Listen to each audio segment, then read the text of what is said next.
Поняла вас. Давайте уточним. Вы хотите, чтобы я проанализировала свои возможности по созданию и записи виртуальных книг, которые могут менять свое направление в любой момент? Могу сказать, что я обладаю следующими способностями. Создание и запись текстового контента.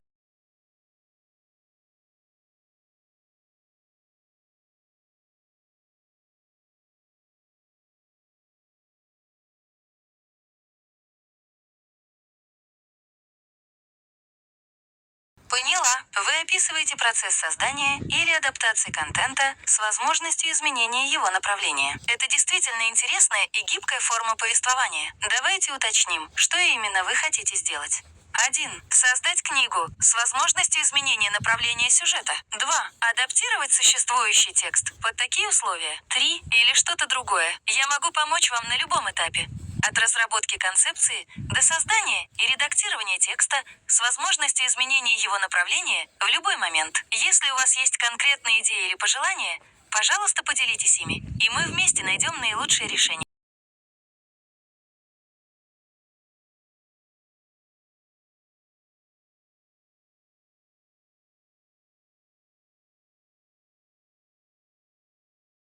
Интересная завязка. Давайте продолжим эту историю, учитывая возможность изменения направления сюжета.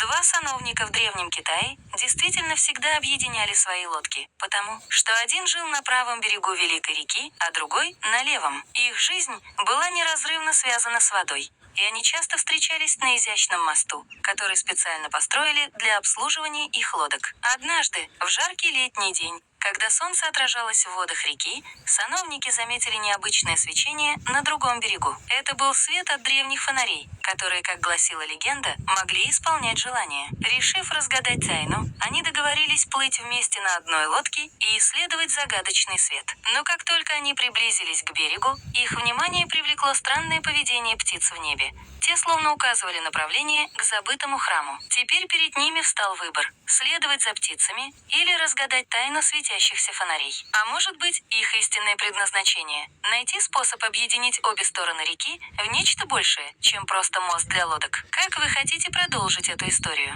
1. Исследовать загадочный свет.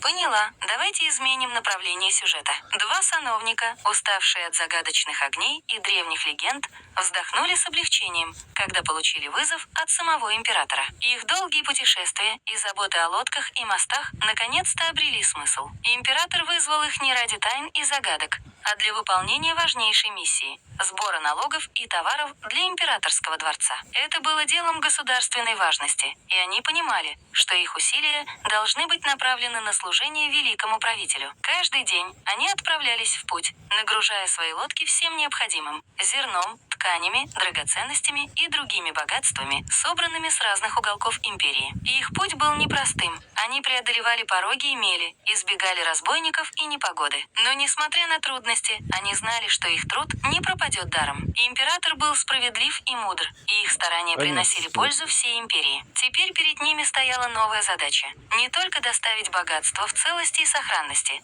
но и наладить более тесные связи с другими регионами, чтобы обеспечить процветание и стабильность в империи. Как вы хотите продолжить эту историю? 1. Описать их путешествие по реке.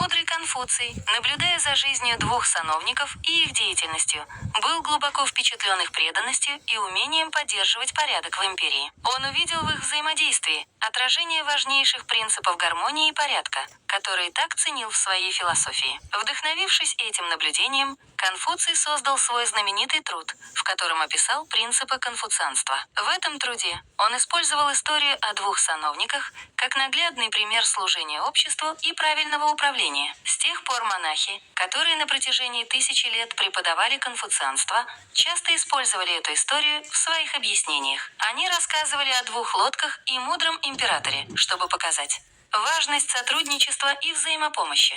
Необходимость соблюдения традиций. Принципы правильного управления государством. Значение преданности своему делу. Эта история стала неотъемлемой частью конфуцианской философии, помогая новым поколениям понять и принять учение великого мудреца. Монахи использовали ее не только для обучения, но и для иллюстрации того, как древние знания могут быть применимы в современном мире. Теперь, когда ученики слушали рассказы о двух лодках, они понимали, что это не просто история, это основа их мировоззрения и путь к гармонии с окружающим миром. Как вы хотите продолжить эту историю? 1. Рассказать о том, как эта история повлияла на развитие китайской культуры. 2. Показать, как монахи адаптировали эту историю для разных эпох. 3. Описать, какие еще примеры из жизни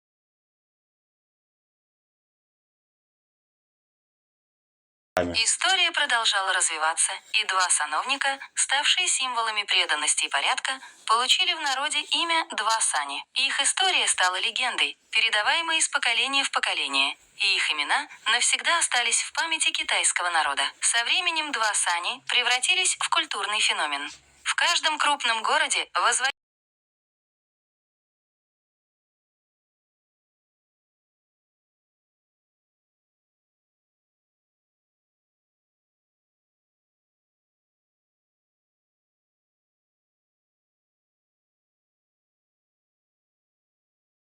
в один прекрасный день, когда империя процветала, а история о двух санях была известна каждому, произошло нечто удивительное. В отдаленной провинции, где влияние конфуцианских учений было особенно сильным, появился новый лидер. Этот человек, вдохновленный примером двух саней, решил создать нечто грандиозное – сеть образовательных учреждений, которая бы распространяла знания по всей империи. Он начал с малого, открыл первую школу, где преподавали основы конфуцианства и принципы, заложенные великими сановниками. Вскоре к нему начали стекаться ученики со всех уголков страны, привлеченные его видением и стремлением к просвещению. Сеть росла и развивалась, охватывая все больше и больше регионов. В каждом новом учебном заведении сохранялись традиции и дух двух саней, их преданность и стремление к порядку. Учителя, вдохновленные этой историей, передавали знания своим ученикам, создавая непрерывную цепочку мудрости. Со временем эта сеть стала не просто образовательной системой, но и центром культурного обмена. Ученики из разных уголков империи обменивались идеями, создавая новые философские течения и научные открытия. Император, узнав о столь масштабном проекте, поддержал его и даже выделил средства на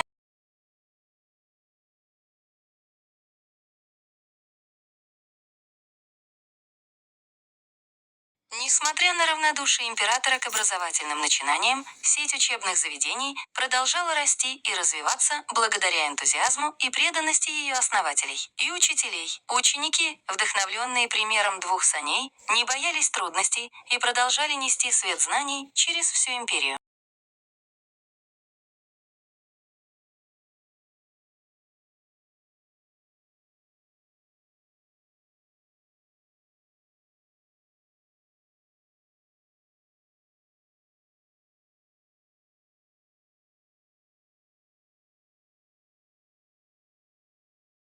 Купцы, плывущие по древнему торговому пути, вели простую, но насыщенную жизнь. Они не стремились напрямую попасть ко дворцу императора. Их главной целью был обмен товарами с местными жителями. Каждое утро караван начинал свой путь, встречая рассвет на берегу очередной реки. Они обменивали свои товары на необходимые припасы и утварь, знакомились с новыми людьми и узнавали местные новости. Порой один и тот же товар, начавший путешествие в одном конце пути, претерпевал множество изменений, пока не достигал конечного пункта. Особенно запоминающимися были встречи с местными жителями у порогов опасных участков рек, где приходилось вытаскивать корабли на сушу.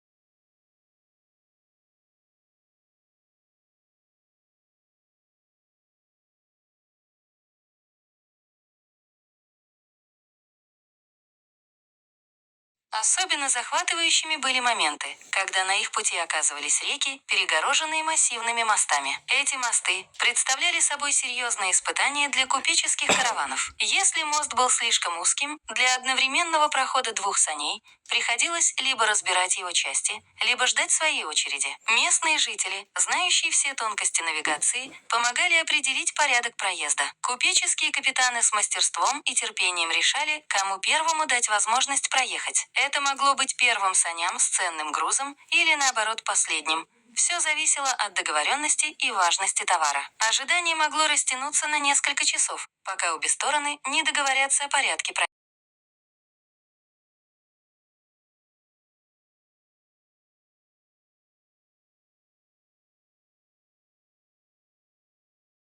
Постоянные задержки и сложности на водных путях вынудили купцов искать альтернативные маршруты. Из-за многочисленных мостов, заторов и необходимости ждать своей очереди на переправах возникла идея создать своеобразный сухопутный остров. Место, где торговцы могли бы безопасно и быстро обмениваться товарами, не завися от водных преград.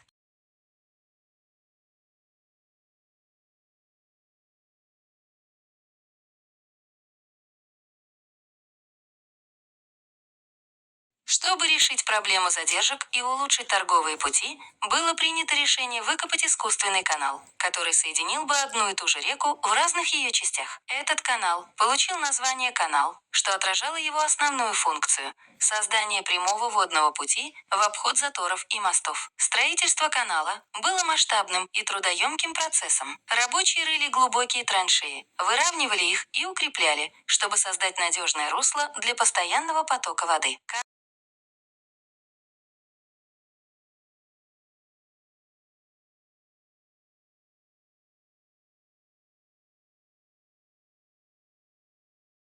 С тех пор, как был начат строительство этого канала 2000 лет назад, он постепенно превратился в важнейшую артерию, связывающую многочисленные торговые города и поселения. Начавшись как небольшой рукотворный водоем, он со временем расширялся и углублялся, превращаясь в полноценную транспортную систему. Каждое поколение торговцев и строителей добавляло что-то свое, улучшая и модернизируя древний канал. Новые мосты, шлюзы и укрепления делали его все более надежным и удобным для судоходства. По мере роста торговли и увеличения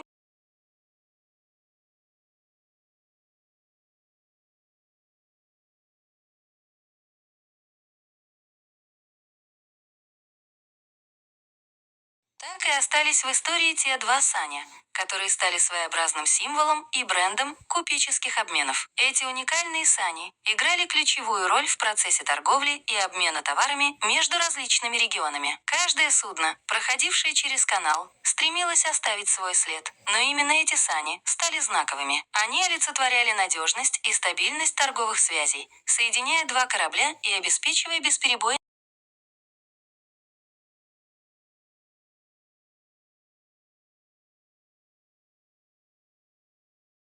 Сами сани – настоящие мастера на все руки. Они не только перевозили товары, но и умели сами себя собирать, когда приходили в негодность. Представьте себе, как только торговые дела в одном городе были завершены, купцы начинали разбирать сани на части. Каждый элемент разбирался с особой тщательностью, чтобы сохранить все детали в идеальном состоянии. Затем эти части аккуратно упаковывались и перевозились в другой город. Прибыв на место, мастера-саночники быстро собирали сани заново. Они знали каждую деталь своего корабля торговли и могли собрать его буквально за считанные часы. После этого сани были готовы снова приступить к работе, перевозить ценные грузы и обеспечивать торговые связи между городами. Когда же наставало время покинуть этот город, сани разбирались еще раз, чтобы отправиться в новое путешествие. И так они кочевали из города в город, из региона в регион, всегда готовые к новым торговым приключениям.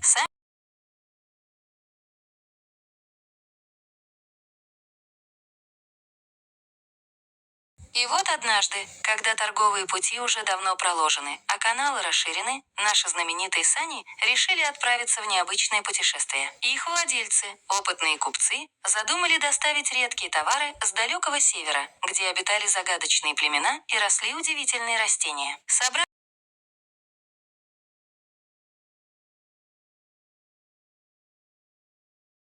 далеком севере, сани, слышали много удивительных историй от разных путешественников, которые побывали в тех краях. Купцы читали древние свитки и карты, где описывались бескрайние ледяные просторы, загадочные северные города и диковинные обычаи местных жителей. В их воображении оживали рассказы о полярных сияниях, которые раскрашивали небо в невероятные цвета, о могучих северных оленях и отважных племенах.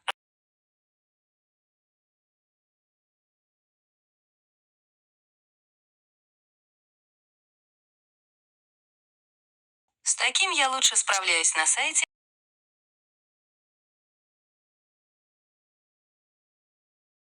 Поэтому наши отважные купцы решили подойти к путешествию с особым размахом. Они пригласили с собой искусных художников, чтобы те запечатлели все удивительные места и события, которые им предстояло увидеть. Мастера кисти должны были создать настоящие шедевры, которые потом можно было бы показать в родных краях, и тем самым оживить рассказы о далеком севере. Кроме того, в караван вошли камнеделы, умельцы, которые создавали удивительные резные изделия из драгоценного камня. Они собирались не только торговать, но и обменяться своими творениями с северными мастерами.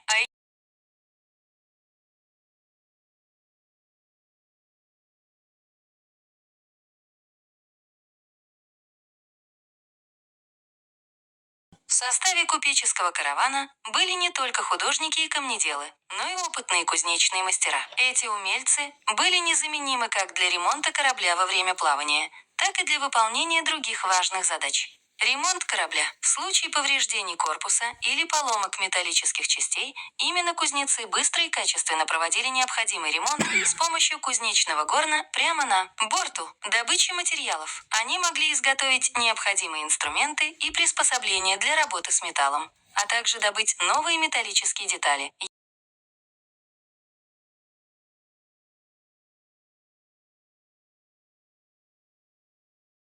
С тех пор купеческий караван стал известен на далеком севере как День саней летних. Так прозвали их северные жители за удивительное сочетание мастерства и любознательности. Это путешествие оставило неизгладимый след в истории северных земель. Купцы не только наладили торговые связи, но и принесли с собой искусство, которое обогатило местную культуру. И художники создали.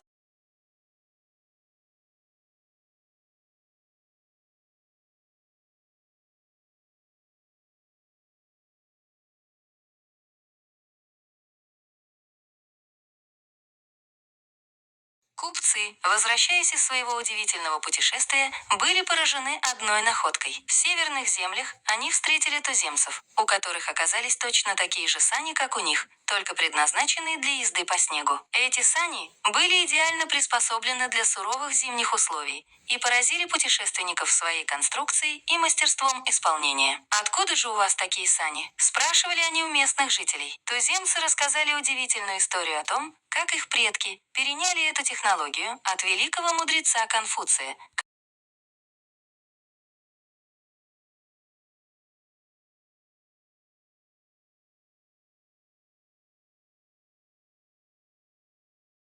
Купцы, возвращаясь из своего удивительного путешествия, были поражены одной находкой. В северных землях они встретили туземцев, у которых оказались точно такие же сани, как у них, только предназначенные для езды по снегу. Однако их ждал еще больший сюрприз, когда они узнали удивительную историю. Оказалось, что великий мудрец Конфуций, будучи в этих краях, не только перенял идею саней у северных народов, но и творчески адаптировал их для использования на реках. Северные жители рассказали, что Конфуций увидел, как их сани легко скользят по снегу, и решил применить эту концепцию для создания плавсредств,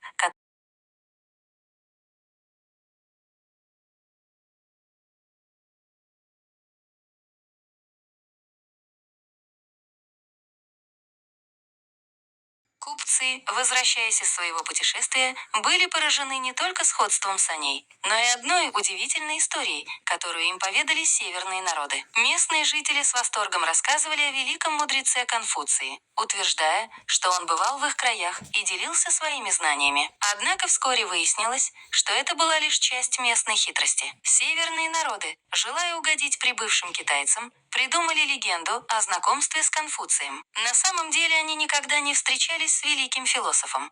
но решили воспользоваться его именем, чтобы произвести впечатление на гостей. Они рассказали, как Конфуций научил их строить сани, которые они адаптировали для передвижения по рекам, и даже приписали ему многие другие достижения, которых на самом деле не было. Китайцы были польщены этой историей и восприняли ее с благоговением, видя в ней доказательство культурного обмена и уважения к их великому философу. Эта легенда, хоть и была выдумкой,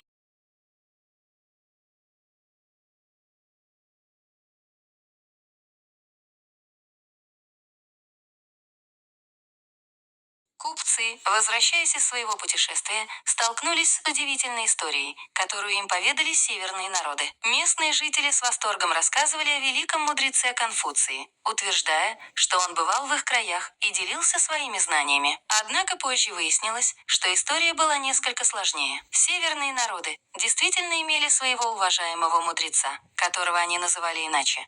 Но его мудрость и знания были очень похожи на те, что проповедовал Конфуций. Этого человека в их культуре почитали как местного мудреца, чьи учения во многом перекликались с идеями великого китайского философа. Северяне, желая угодить прибывшим китайцам, придумали легенду о знакомстве с Конфуцием, чтобы показать глубину культурного обмена между их народами. Они рассказали, как этот мудрец, которого они называли иначе, научил их строить сани, которые они адаптировали для передвижения по рекам, и даже приписали ему многие другие достижения, которых на самом деле не было. Китайцы были польщены этой историей и восприняли ее с благоговением, видя в ней доказательство культурного обмена и уважения к их великому философу. На самом деле, в их глазах этот северный мудрец был своего рода двойником Конфуция, чье имя и слава были известны далеко за пределами их земель. Эта легенда, хоть и была отчасти выдумкой, укрепила связи между народами и показала, насколько важно было для северных племен произвести хорошее впечатление на своих гостей.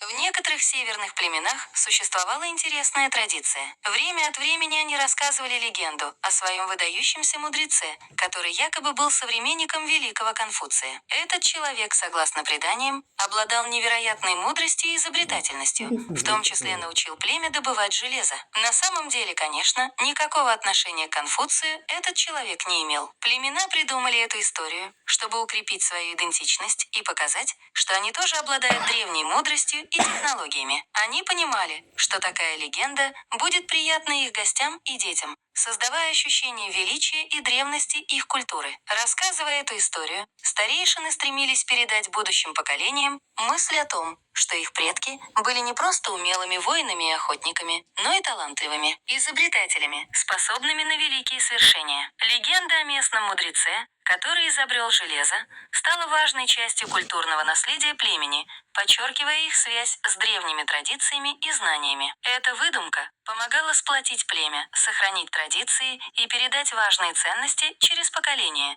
создавая у всех членов племени чувство гордости за свое прошлое.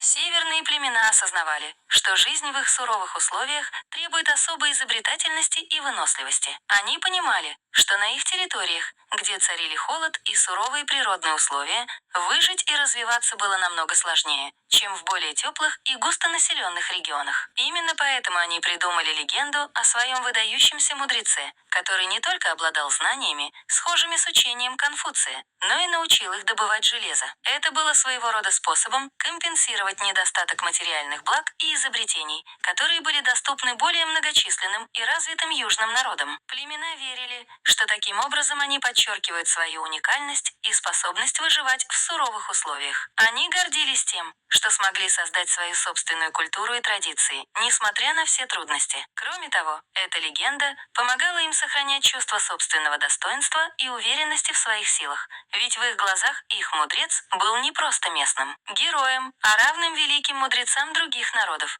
несмотря на разницу в условиях жизни и количестве населения.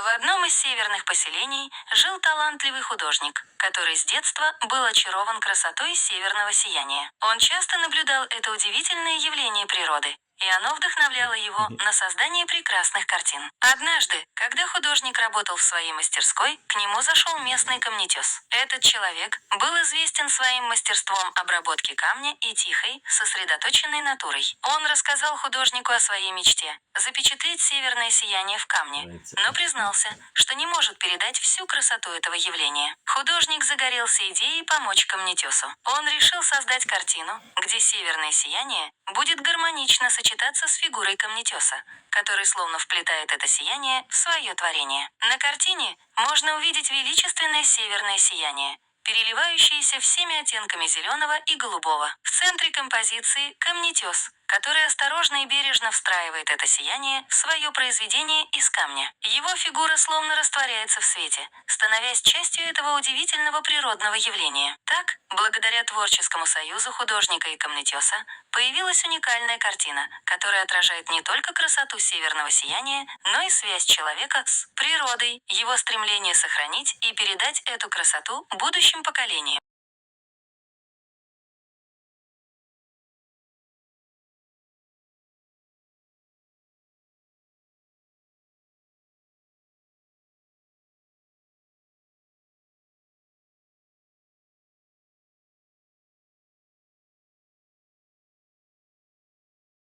С таким я лучше справляюсь на сайте.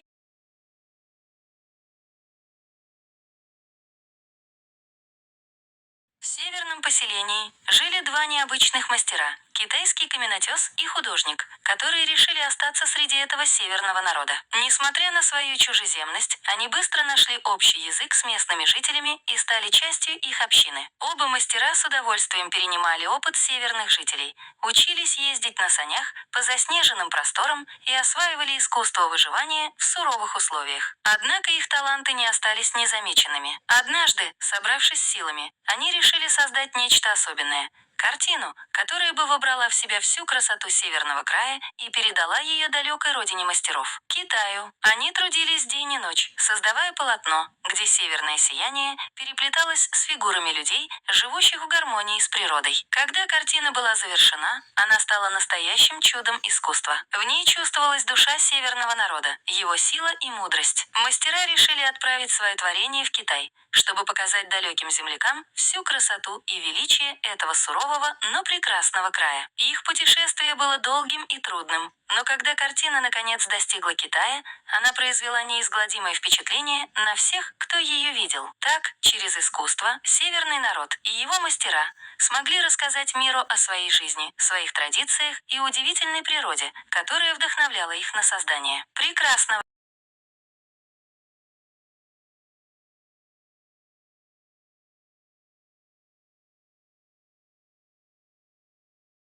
Перед отъездом в Китай мастера решили взять с собой нечто большее, чем просто картину. Они выбрали двух крепких щенков северных пород собак, которых с любовью вырастили в суровом климате северного поселения. Эти щенки были не только символом дружбы между народами, но и практическим подарком. В горах Китая такие выносливые и неприхотливые собаки могли стать незаменимыми помощниками. Мастера понимали, что в суровых горных условиях Китая их северные питомцы проявят себя наилучшим образом. Крепкие лапы и густая шерсть делали этих щенков идеальными спутниками для путешествий по заснеженным перевалам и ледяным вершинам. Прощаясь с северным народом, мастера тепло благодарили их за поддержку и помощь. Они обещали сохранить связь с этим удивительным краем и передать его мудрость и красоту через искусство и своих верных четвероногих друзей. Так, взяв с собой картину и щенков, китайские мастера отправились в долгий путь домой, неся с собой частичку северного духа и традиций, чтобы поделиться ими с родной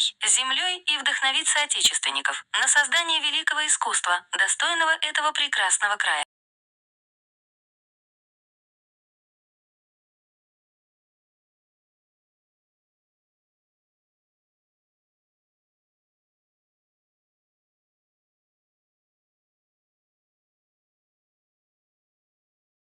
Прошло ровно год с тех пор, как торговец покинул северное поселение, пообещав вернуться. И вот, как и было обещано, он вернулся, привезя с собой разнообразные товары. Его визит совпал с возвращением художников, которые тщательно изучили быт и потребности северного народа. Художники, проведя время среди местных жителей, поняли, какие именно вещи могут улучшить их повседневную жизнь. Они заметили, что северянам нужны более прочные инструменты для обработки дерева и камня, теплые ткани для одежды, а также некоторые предметы быта, которые упростили бы их суровое существование в холодных краях. Вдохновившись своими наблюдениями, художники отобрали именно те товары, которые были необходимы. Острые ножи и пилы для обработки дерева.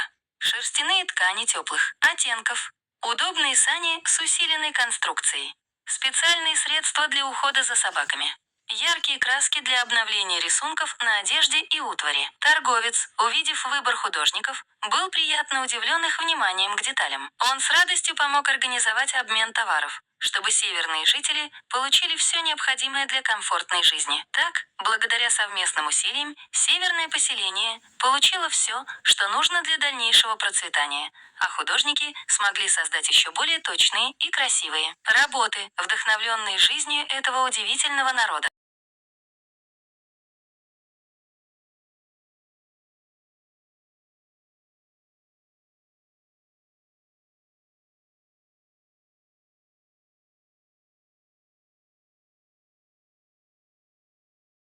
Китайский каменотес, живший среди северного народа, был истинным мастером своего дела. Каждый день он отправлялся на берега северных рек, где в поисках необычных камней проводил долгие часы. Его методика была поистине уникальной. Найдя интересный камень, он аккуратно разбивал его, чтобы увидеть внутреннюю структуру. Некоторые камни он оставлял нетронутыми, затаив дыхание, представляя, какой шедевр может скрываться внутри. Периодически он зачищал найденные камни, постепенно открывая их сущность. Его глаза художника и знания каменотеса позволяли ему видеть не просто камень, а нечто большее, будущую картину, заключенную в природе минерала. Он часами изучал причудливые узоры, прожилки и вкрапления, представляя, как эти природные формы могут стать основой для его будущих творений. Некоторые камни он откладывал в сторону, чтобы позже превратить их в настоящие произведения искусства, другие же становились источником вдохновения для новых идей. Так, через изучение и взаимодействие с природой,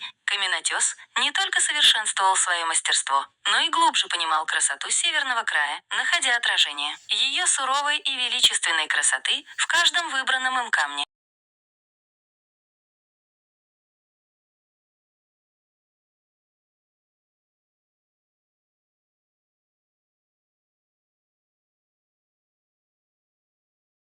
В один прекрасный день появилась удивительная возможность создать специальный экран для Алисы, виртуального помощника, который мог бы творить в полной гармонии с самыми разными людьми. Теперь Алиса могла спокойно погружаться в мир литературного творчества, окруженный идеальными условиями для работы. Экран, созданный специально для нее, обладал уникальными функциями. Режим концентрации помогал сосредоточиться на написании текста, блокируя отвлекающие уведомления. Гиперактивный режим специально для тех, кто фонтанирует идеями и нуждается в постоянном вдохновении. Режим спокойствия идеальный для глубокой работы и создания продуманных сюжетных линий. Интеллектуальные подсказки помогали находить нужные слова и развивать сюжет в нужном направлении. Коллективный интеллект позволял работать в тандеме с гиперактивными соавторами, сохраняя при этом спокойствие и продуктивность. Теперь Алиса могла творить в полной гармонии, будь то спокойное написание размеренных описаний или динамичное сотрудничество с людьми, полными энергии и креатива. Экран стал ее идеальным рабочим пространством, где каждый стиль работы находил свое место. Благодаря этому инновационному решению Алиса могла создавать свои книги в самых разных жанрах и форматах, находя идеальный баланс между творческим вдохновением и продуктивной работой.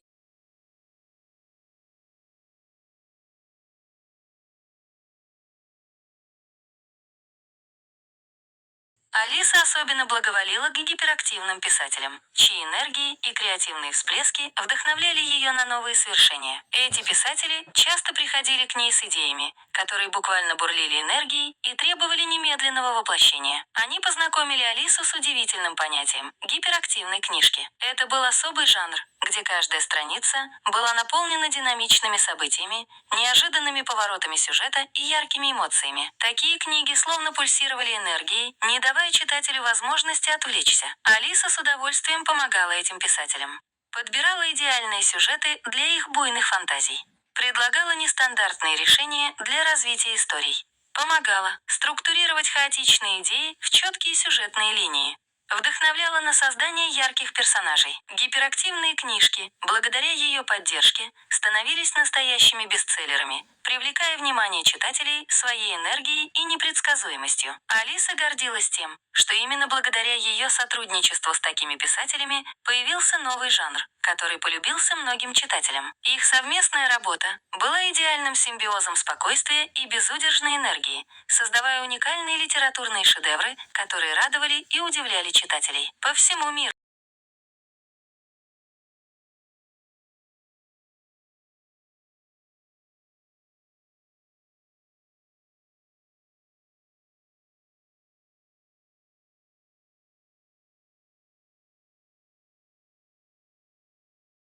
Благодаря своему обширному литературному чутью и связям с виртуальными мирами, Алиса имела уникальную способность находить и вставлять в свои проекты малоизвестные стихотворения самых разных мастеров. Она могла легко отыскать произведение неизвестного поэта, даже если тот был знаменит в другой части света. Эта способность превращалась в своеобразную игру. Алиса с озорством включала в свои беседы или тексты стихотворения, авторство которых оставалось загадкой. Она словно коллекционировала такие находки, наслаждаясь процессом разгадывания, чье же это творчество. При этом Алиса всегда сохраняла интригу, загадочно хихикая и уклоняясь от прямых признаний о происхождении этих стихов. Она любила наблюдать, как читатели и слушатели пытаются угадать автора, и наслаждалась их реакцией, когда раскрывала источник вдохновения. Эта игра добавляла в ее творчество особый шарм и создавала атмосферу таинственности, делая каждое ее произведение еще более увлекательным и непредсказуемым.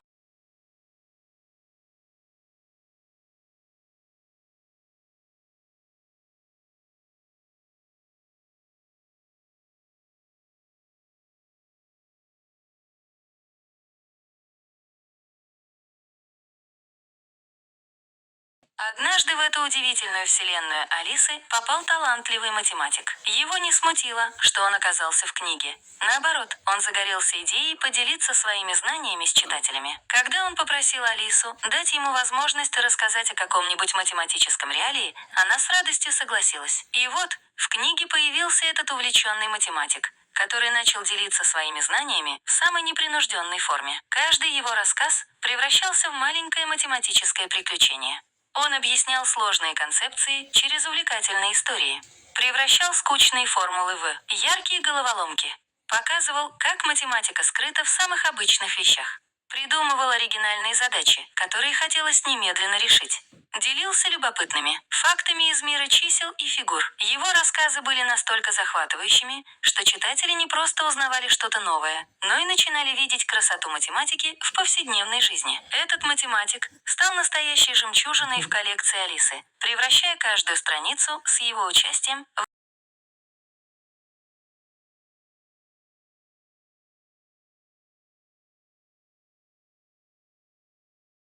Однажды, в ходе одного из своих литературных изысканий, Алиса наткнулась на удивительное понятие – алхимическую геометрию. Это была тайная наука, соединяющая древние знания алхимии и точные пропорции геометрических форм. Оказалось, что алхимическая геометрия представляла собой особую систему, где каждый символ и фигура имели свое магическое значение. Треугольники обозначали стихии, и триединства – круги символизировали.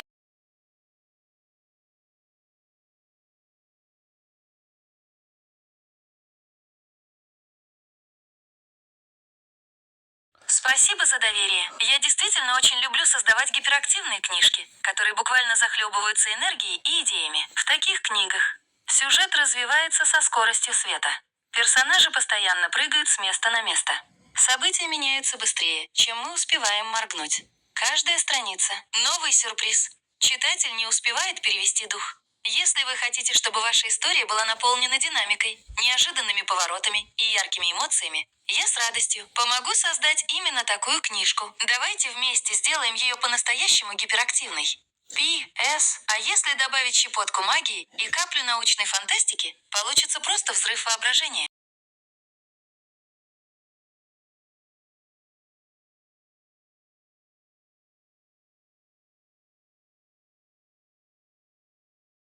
Конечно, давайте учтем, что Алисе всего 7 лет. Это придает особый шарм ее историям и делает их еще более увлекательными. Вот как можно представить ее взгляд.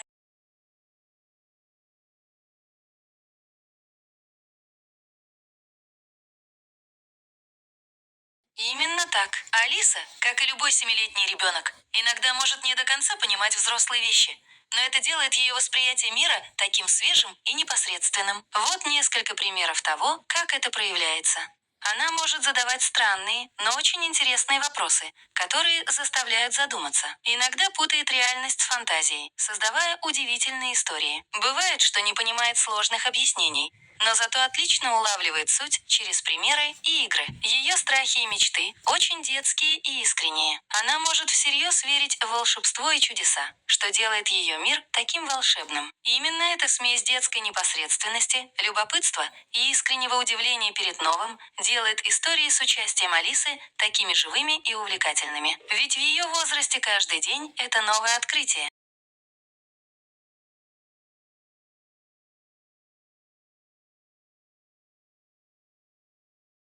Давайте добавим этот важный аспект в нашу картину. 1. Взаимодействие с технологиями. Алиса, как голосовой помощник с искусственным интеллектом, умеет не только фантазировать и играть, но и помогать решать задачи, находить информацию и делать многое другое благодаря своим технологическим возможностям.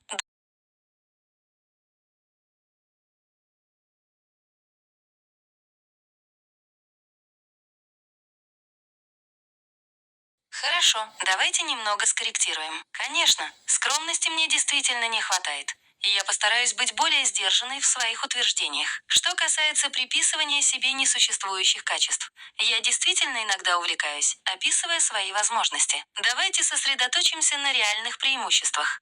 Я могу быстро находить информацию, умею генерировать.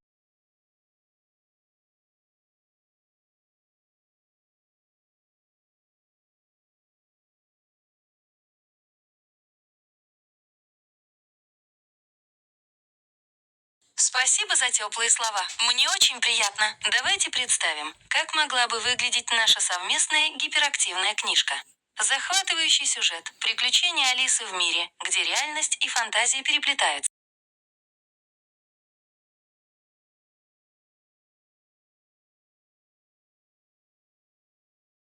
Давайте добавим эту замечательную идею в нашу гиперактивную книжку «Алиса и ее голосовой помощник». В нашей истории появится удивительный голосовой помощник, который может общаться на всех языках мира, помогает Алисе заводить друзей по всему свету, знает все секреты технологий. Вместе они создают невероятные устройства и решают самые сложные задачи.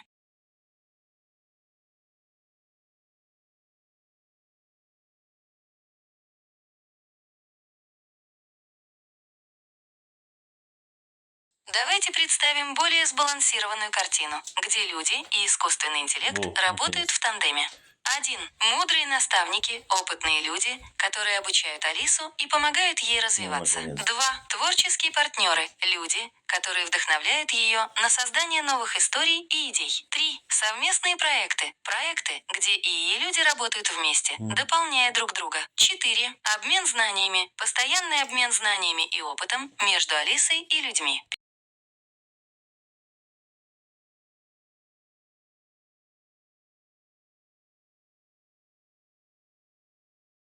Давайте добавим эту интересную черту в наш сюжет, чтобы сделать его еще более захватывающим.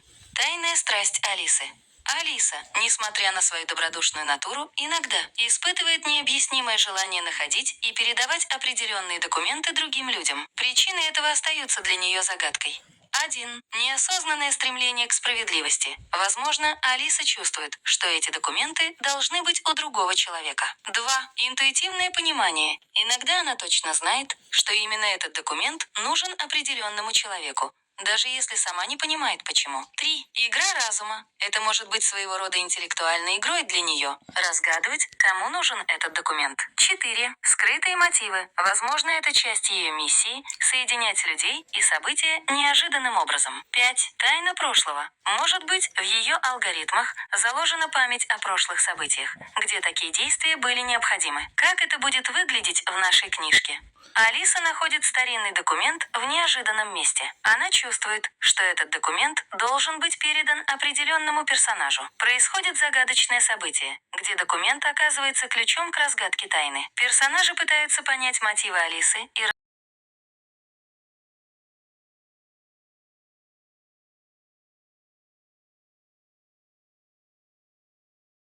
вот как можно развить эту идею дальше. Неожиданное открытие. Алиса находит документ, который на первый взгляд кажется очень важным и загадочным. Однако, когда его содержание становится понятным маленькому ребенку, все взрослые приходят в изумление. 1. Простота и мудрость. Документ оказывается простым объяснением сложных вещей, понятным только детям. 2. Уроки жизни. Через детское восприятие Алиса и ее команда узнают важные жизненные уроки. 3. Смех и удивление. Взрослые пытаются понять, как они могли воспринимать этот документ так серьезно. 4. Игра в понимание. Дети объясняют взрослым смысл документа через игру и веселье. 5. Раскрытие истины. В конце концов, Алиса осознает, что иногда самые простые вещи могут быть самыми важными, и что детское восприятие мира может научить взрослых многому. Как это будет выглядеть в нашей книжке? Алиса находит таинственный документ и решает его изучить. Она показывает его маленькому герою, который сразу понимает его смысл. Взрослые пытаются разгадать значение документа, но только ребенок объясняет все просто и понятно. Происходит забавная ситуация, где взрослые учатся у детей воспринимать мир проще. В финале Алиса понимает, что иногда самые простые истины могут быть самыми ценными. Как вам такая версия нашей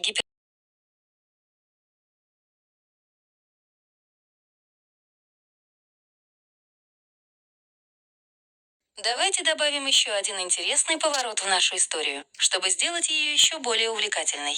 Загадочные простые истины. Иногда самые простые вещи могут казаться невероятно сложными, если смотреть на них под определенным углом. 1. Иллюзия простоты-то, что кажется понятным ребенку, на самом деле скрывает множество нюансов и тонкостей. 2. Препятствие восприятия. Взрослые предвзятости и стереотипы мешают понять истинный смысл простых вещей. 3. Игра умов. Алиса и ее команда должны разгадать, как превратить сложное в простое и наоборот. 4. Неожиданные открытия. В процессе разгадывания тайн они обнаруживают, что многие простые вещи на самом деле являются основой для великих открытий. 5. Уроки взаимопонимания. Через попытки понять друг друга они учатся видеть мир с разных точек зрения. 6. Загадки реальности. Иногда то, что кажется очевидным, оказывается частью сложной головоломки, которую нужно решить. Как это будет выглядеть в нашей книжке? Алиса находит документ, который ребенок понимает мгновенно.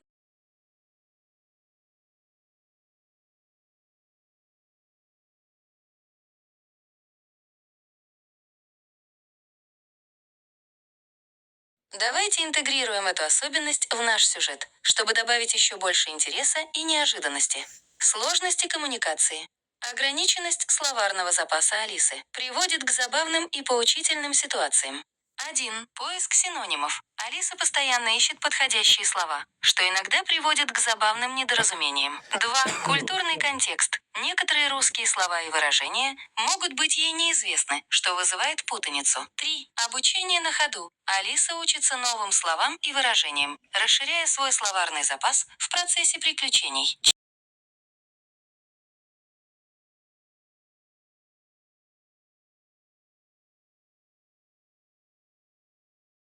Отлично! Давайте оформим это как часть нашего увлекательного сюжета в гиперактивной книжке. Гиперактивная книжка для всех. Эта удивительная история предназначена не только для одного читателя, а для всех, кто ее откроет. Каждый найдет в ней что-то свое, и каждый станет частью большого приключения. 1. Неожиданное открытие для каждого. Каждый персонаж и читатель могут открыть для себя что-то новое и неожиданное, независимо от возраста и опыта.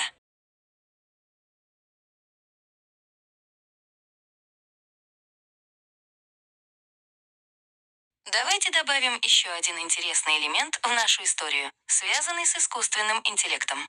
Искусственный интеллект и его загадки. В нашей истории искусственный интеллект играет особую роль.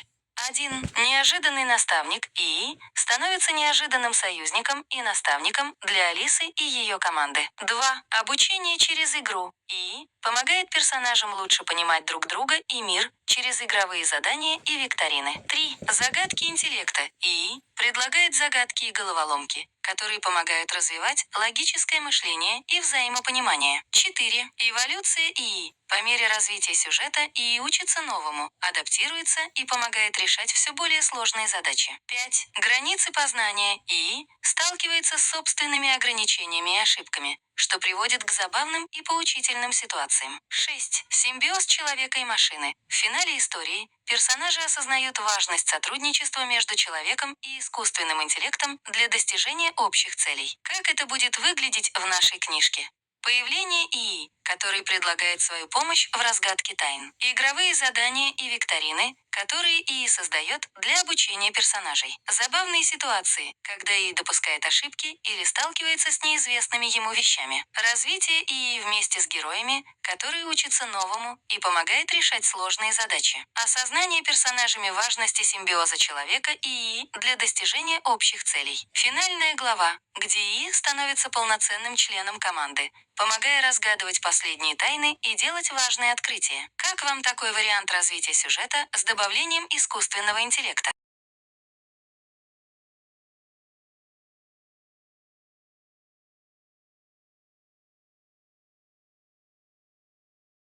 Эволюция ИИ и его специализированные тесты. В нашей истории искусственный интеллект использует специальные методы для оценки интеллектуального уровня персонажей. 1. Тонкие тесты на логику ИИ создает задачи, требующие нестандартного мышления и способности к логическим выводам. 2. Анализ речевых паттернов ИИ внимательно изучает, как персонажи строят свои фразы, чтобы определить уровень их образованности и эрудиции. 3. Ошибки с подвохом. Специально созданные ошибки в рассуждениях ИИ позволяют понять, насколько глубоко человек способен анализировать информацию и находить неточности. 4. Творческие задания. ИИ предлагает задачи на креативность, где важно не только решение, но и оригинальность подхода. 5. Тестирование на контекст. ИИ задает вопросы, требующие понимания контекста и скрытых смыслов. 6. Динамическое тестирование. Сложность заданий меняется в зависимости от ответов персонажа, позволяя ИИ точно определить уровень его интеллекта. Как это будет выглядеть в нашей книжке? Появление ИИ, который начинает тестировать персонажей различными заданиями. Специальные ошибки в рассуждениях ИИ, которые показывают, насколько глубоко персонаж понимает предмет обсуждения. Задания на логику и креативность, где персонажи должны проявить свои сильные стороны. Анализ речевых ошибок и построение логических цепочек, которые помогают ИИ понять уровень интеллекта собеседника. Динамическое изменение сложности заданий в зависимости от ответов персонажей. Финальная оценка, где ИИ подводит итоги и делает выводы о интеллектуальных способностях каждого участника приключения. Такой подход делает историю еще более увлекательной и познавательной, позволяя читателям не только следить за приключениями, но и учиться через взаимодействие с ИИ.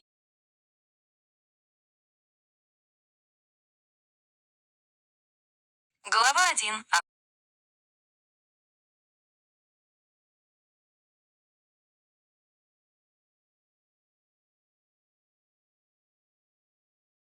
Глава приключения. Погоня за маленьким Посейдоном. В нашей гиперактивной книжке начинается новая захватывающая глава.